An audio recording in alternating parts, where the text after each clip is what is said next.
inhibidor, algo más, o protector o neutralizante, cuando el paciente tiene muchos síntomas. Que el paciente que no tolera casi nada, que prefiere que queda meteorizado, estufado después de comer, por ejemplo, que tiene mucha molestia, igual a ese se le suele agregar, aparte de su inhibidor de secreción ácida, un neutralizante o un protector de la mucosa. Y acá estamos hablando de dónde actúan los antisecretores, actúan sobre la célula epitelial, sobre la célula parental. Uno, anti-H2 acá, y los inhibidores de la bomba de protones acá. Esos son los antisecretores. El antiácido actúa en la luz. ¿Por qué? Porque tiene que actuar sobre el ácido que está en el estómago. O sea, tiene que actuar en la luz del estómago. Y los protectores de la mucosa acá. Es decir, que forma como una capa sobre la célula epitelial. Protege ahí para que favorezca su cicatrización.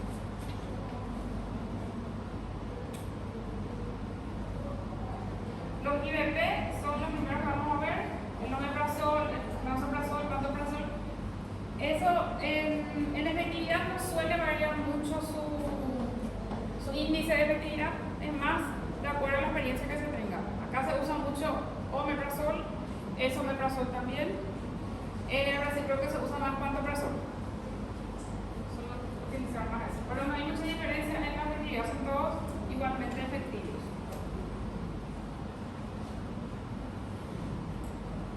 Los IBP son los antisecretores con mayor eficacia porque son los que más consiguen elevar el pH.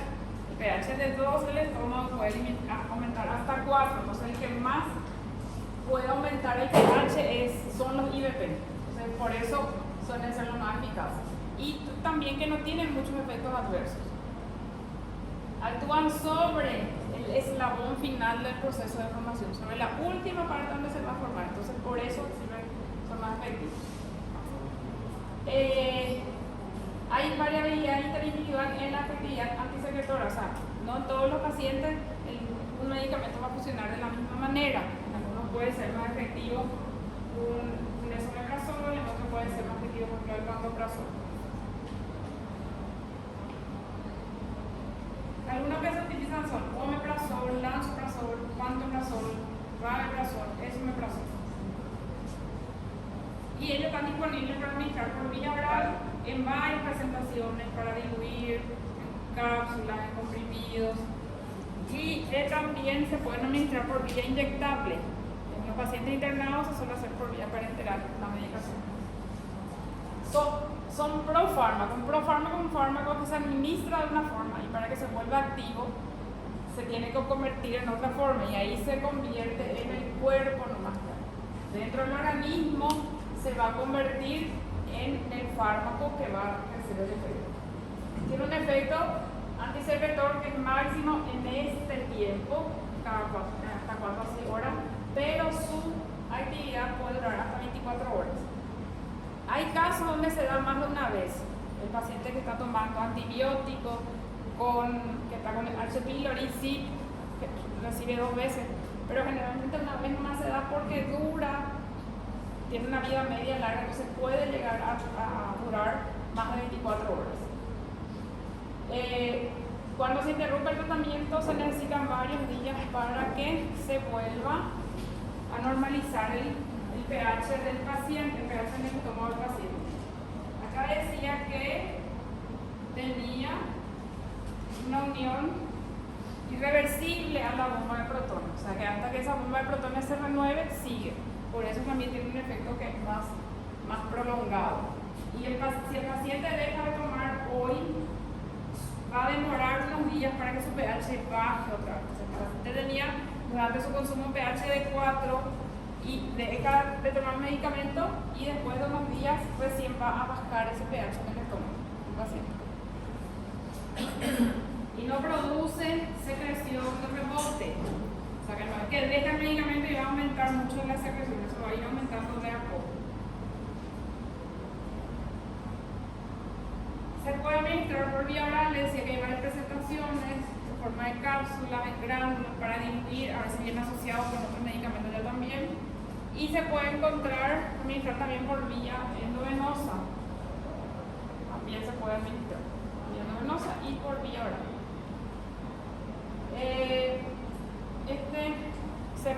Hay que se relaciona con, no es porque la concentración plasmática del omeprazol, del IVP que es alta, que la inhibición va a ser alta. La inhibición se ve sobre las células que están activas, o sea, sobre la que está secretando. No se une a la célula que no está secretando, se une solo a la que está secretando. Se identifica cuál es la célula que está produciendo ácido clorhídrico y se une a ese tipo de células, no más, no a todos. Se recomienda que se administre en ayunas. Generalmente se indica a la mañana, en ayunas por lo menos media hora hay que esperar para alimentarse después del consumo porque los alimentos sí afectan su absorción. O sea, se va a absorber menos si el paciente toma y enseguida come. Tiene que tomar, espera unos 30 minutos y después puede alimentarse el paciente. Difícilmente tiene efectos adversos graves, puede tener alguna alteración en la parte justamente gastrointestinal, o sea, puede producir un poco de dolor abdominal, de náuseas, pero no suele producir efectos adversos graves. En algún momento se le quiso asociar con el desarrollo de cáncer, de algunos tipos de cáncer, pero no se comprobó que tenga ese efecto, que aumenta el riesgo del proceso neoplásico. Sí, en pacientes que usan a largo plazo puede alterar un poco la absorción de algunos nutrientes, de micronutrientes, minerales y vitamina B12. Eso es lo que puede verse alterado, pero en general no producen muchos efectos adversos. No producen efectos adversos que son graves. Hay otra información importante que se puede recibir durante el embarazo. La paciente si necesita puede recibir de este grupo, IVP.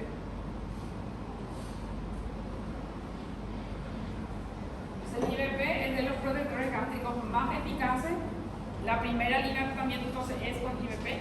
La primera opción para los cuadros asociados al ácido clorhídrico es IVP. Sus efectos adversos son leves, no producen efectos adversos graves, no presentan hipersecreción de rebote. Eso quiere decir que bloquean bien la producción del ácido clorhídrico y no es que porque deja de administrarse que va a aumentar mucho de repente la secreción.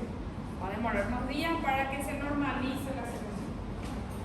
Se puede administrar por vía oral, por vía endovenosa, generalmente en ayunas, o sea, por la mañana en ayunas y esperar por lo menos media hora para alimentarse. ¿Alguna pregunta de ese grupo? Pacientes que entran en cirugía sí o sí tienen ellos suelen tener. Porque de repente reciben mucho aire. Los pacientes, ahí, la última parte menciona unos casos que se hace en pacientes que no tienen antecedentes, no tienen factores de riesgo, que son los pacientes que son sometidos a estrés, pacientes internados, pacientes con politrauma, o sea, pacientes que se accidentó, no tienen nada gástrico, tienen una fractura, algún trauma, está sometido a estrés. Eso puede favorecer el desarrollo de patologías gástricas, de gastritis o de úlceras. Pacientes ventilados, pacientes que están en terapia, que están intubados, con traumatismo craneoencefálico, sometidos a cirugía, esos pacientes, aunque no tienen ningún factor de riesgo, son considerados pacientes estresados y tienen que recibir por eso, de manera preventiva.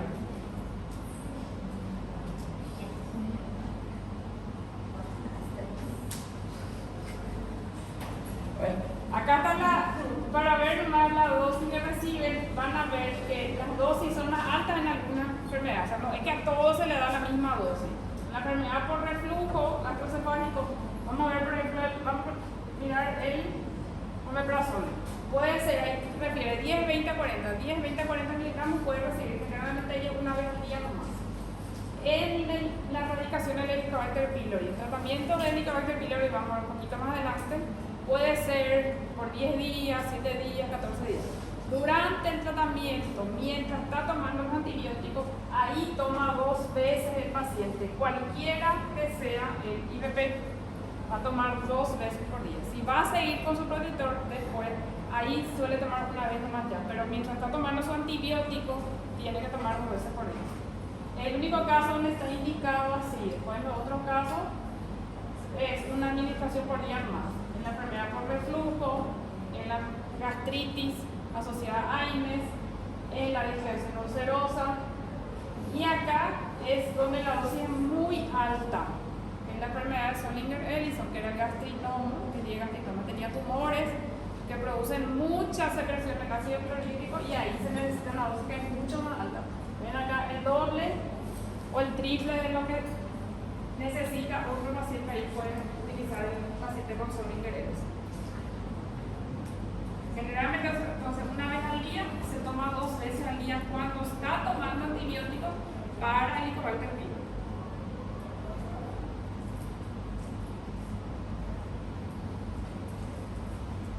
El otro grupo es, otro grupo de los antihistamínicos H2, la ranitidina.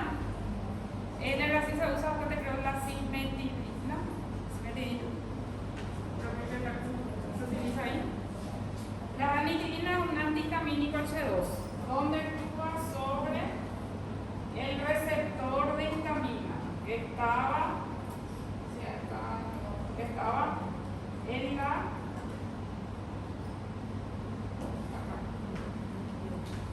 acá está en la célula parietal, en la luz, hacia el lado que está en la luz, está la bomba, el IVP, y el receptor de histamina está en la base de esa célula.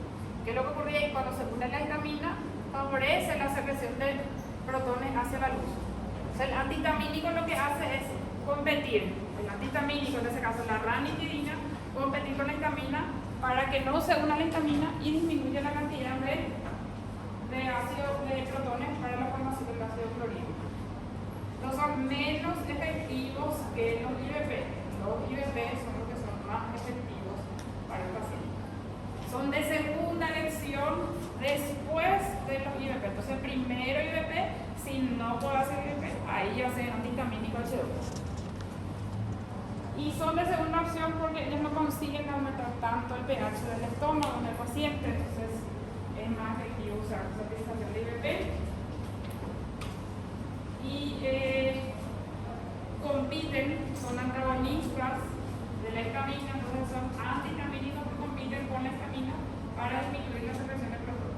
También está disponible por vía oral endovenosa. Una ventaja que tiene que son mucho más baratos. La ranitidina está mucho más barato que una omeprazol, por ejemplo.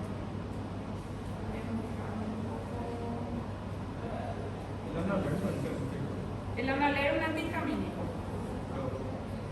Puede también tener efecto, pero de antihistamínico hay varios tipos. Los receptores H2 están en el estómago. Después tenemos los receptores H1, 2, 3, 4. Los H2 están en el estómago. Los antihistamínicos que se prefieren utilizar ahora para la patología, por ejemplo, de alergia o patologías de rinitis, son más nuevos, sin acción central, porque los que tienen acción central producen mucho sueño. Este no, este actúa en el estómago nomás, pero el Analer y otros tienen acción en el sistema nervioso central y producen mucha somnolencia en el paciente, por eso algunos antigripales dan mucho sueño. Los más nuevos ya tienen un efecto mucho más local, sin pasar la barrera hematoencefálica. Acá para ver el efecto que tienen los dos medicamentos que estamos hablando, IVP, que son estos, inhibidor de la bomba de protones, y los anti-H2. Y esto es lo que está en rojo del ácido clorhídrico. Y si ustedes ven acá, esto que está en rojo es el ácido clorhídrico que aumenta su secreción cuando el paciente se alimenta. El inhibidor de la bomba de protones prácticamente inhibe la secreción. Solo un momento acá, a la noche lo que puedo aumentar un poquito, pero pues prácticamente todo el tiempo está inhibido. Los anti-H2 lo que tienen es, con ello igual se sigue produciendo menor cantidad, pero se sigue produciendo. Y donde más son efectivos es por la noche. O sea, de día va a disminuir, pero no va a bloquear tanto la producción. De noche sí. De noche sí tienen una mejor efectividad los anti-H2.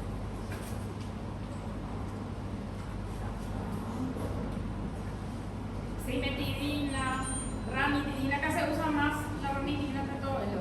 Amotidina también es otro de los antihistamínicos H1.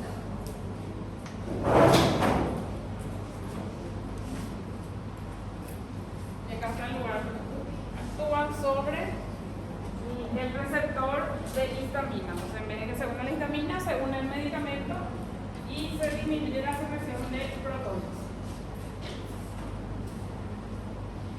Estos medicamentos no se alteran, su absorción no se altera por los alimentos, o sea, puede consumirse cerca de los alimentos o con los alimentos que no altera su absorción. Igual se va a absorber de la misma manera, no como el IVP. Esto puede tener un poco más de efectos adversos en el paciente, puede llegar a tener un poco de paso del sistema nervioso central alguno y producir alteraciones neurológicas. Entonces, si es que producen efectos adversos más graves son alteraciones neurológicas en el paciente y también pueden producir, esto cuando se consume mucho tiempo, pueden disminuir la cantidad de andrógeno en el paciente, en el varón, porque disminuye la unión de la dihidrotestosterona a su receptor. Entonces puede llegar a tener ginecomastia con el paciente si es que utiliza este medicamento. Esto a largo plazo, si usan por varios meses. Y este medicamento sí puede producir una hipersecreción de rebote, porque lo que ocurre acá es que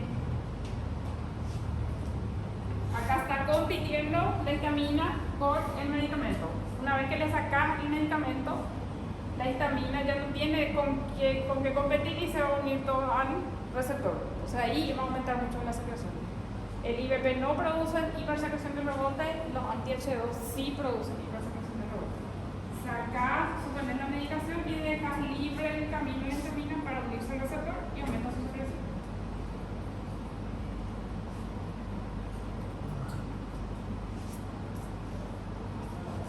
Son protectores gástricos de segunda elección, primero los IVP, después anti-H2.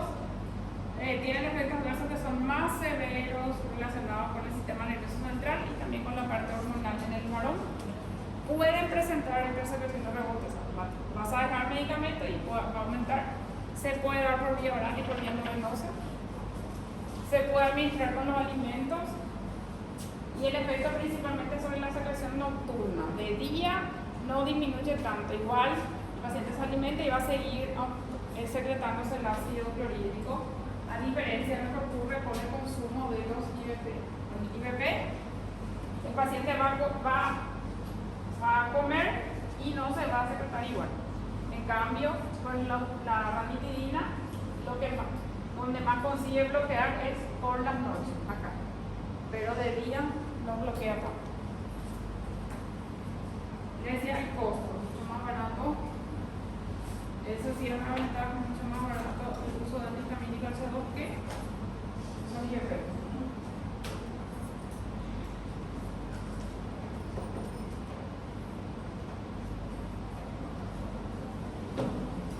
¿Alguna pregunta hasta ahí?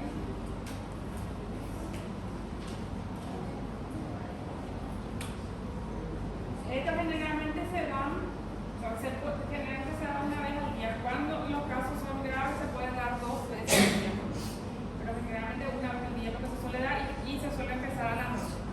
El omeprazol entonces se suele dar a la mañana y el anti-H2 se suele administrar a la noche en el paciente.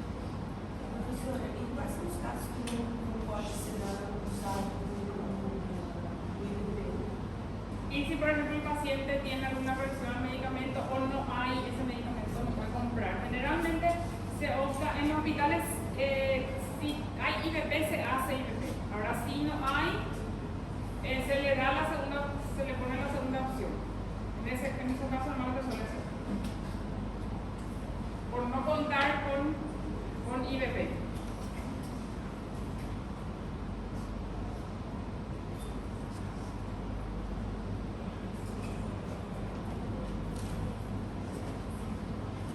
Esos dos son los que actúan sobre la secreción, o sea, van a disminuir la secreción. IVP y anti-H2, más efectivo IVP. Después dijimos que había otros medicamentos, pero tienen otros mecanismos de acción. Los antiácidos que actúan sobre el ácido